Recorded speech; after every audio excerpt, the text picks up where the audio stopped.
To all of you watching, thank you for trusting me with this story. Your time, your eyes, your hearts.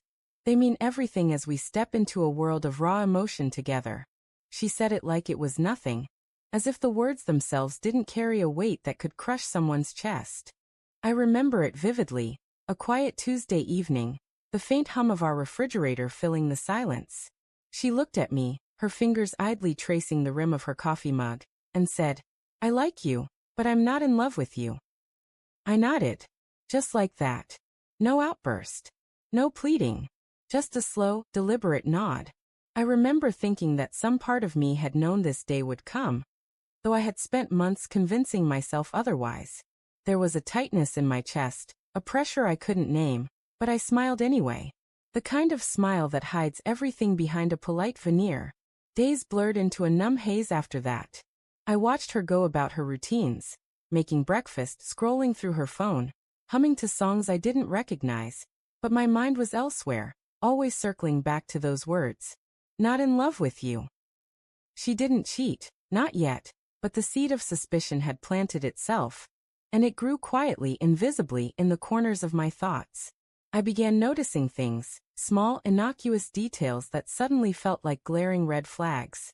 Her phone would buzz, and she'd silence it before I could see. The way she smiled at strangers online, the subtle withdrawal when we were alone, the sudden late nights at work that weren't in her schedule. I wanted to believe it was nothing, that I was imagining shadows where there were none. But denial has a way of whispering lies, and I was too tired to argue with it. One night, I stayed up later than her, pretending to sleep as she scrolled through her messages. My thumb hovered over the screen when a message popped up. "Can we meet tonight? I can't stop thinking about you." I froze. My heart pounded as if it were trying to escape my chest. I don't remember breathing. I don't remember rational thought. All I knew was the icy betrayal that seeped into my veins, cold and unyielding. I confronted her the next morning, my voice calm, almost eerily so. "Who's messaging you?" She blinked, slow and deliberate, then smiled.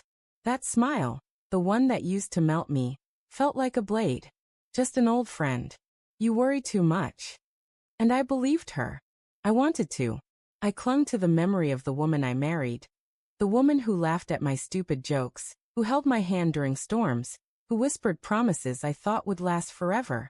But each lie was a stitch in a fraying tapestry, and eventually, the pattern of betrayal became impossible to ignore. Weeks passed. I became an observer in my own life, watching her interactions, listening for tone, scanning for words that didn't fit. There was the way she tucked her hair behind her ear when he called. The sudden laughter in the hallways when she answered her phone. The way her eyes avoided mine when I asked about her day. I felt like I was dissolving, piece by piece, into someone unrecognizable. Someone desperate to uncover the truth, even at the cost of my own sanity. Then came the day I found the receipts. Small, seemingly innocent slips of paper, but each one a dagger. Late dinners, hotel rooms, flowers she said were from a friend. The dates matched his visits perfectly. My stomach churned with a sickness that no meal could settle. I stared at those papers for hours, tracing each line with trembling fingers, listening to my own heartbeat scream betrayal. I didn't confront her immediately. No, I watched. I collected evidence like a patient predator. Though every night I went to bed hoping it was all a mistake, a coincidence, a dream I could wake up from. But reality is cruel, and the truth, when it finally arrives, is absolute. The confrontation came not with a scream, not with shattered glass or broken doors. It came in the quiet, in the tension that filled our kitchen as I placed the receipts on the table.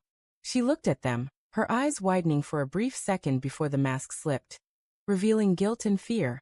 A complex cocktail I had never seen before. She started, but words failed her. I felt the rage rise, hot and suffocating, but I held it back. The woman I loved, the one I thought I knew, was gone, replaced by someone unrecognizable. "I trusted you," I said quietly, my voice steady, sharp. "I believed in us. All of this." I gestured to the papers, the lies, the stolen moments. "This is everything I wasn't supposed to see." She fell silent. Tears, but no excuses. Just the weight of her betrayal hanging in the air, thick and suffocating. And in that silence, I realized that love isn't enough. Trust is the foundation, and without it, nothing remains. I left that night. I packed what I could carry without looking back, leaving behind memories that felt like they belonged to someone else. The apartment, the photos, the promises, they were all hers now. My heart ached, but somewhere in that ache, I felt clarity. Painful, searing clarity. Months later, I looked back on that evening, not with bitterness, not with hatred, but with a quiet understanding. Betrayal changes you, yes. It erodes what you thought you knew.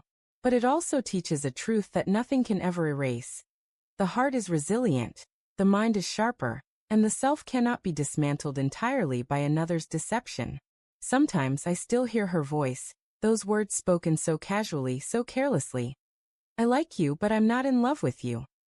I shudder, remembering the weight of them, the way they broke my world in two. But I survived. I rebuilt. I learned that love, when real, cannot cling to someone unwilling to honor it. And now, I walk into the quiet nights, knowing I am no longer the man who nodded silently at betrayal. I am a man who recognizes it, confronts it, and leaves it behind, carrying only the lessons it demanded I learn. To anyone who's ever felt that sting, that slow, creeping suspicion followed by the undeniable truth, know this.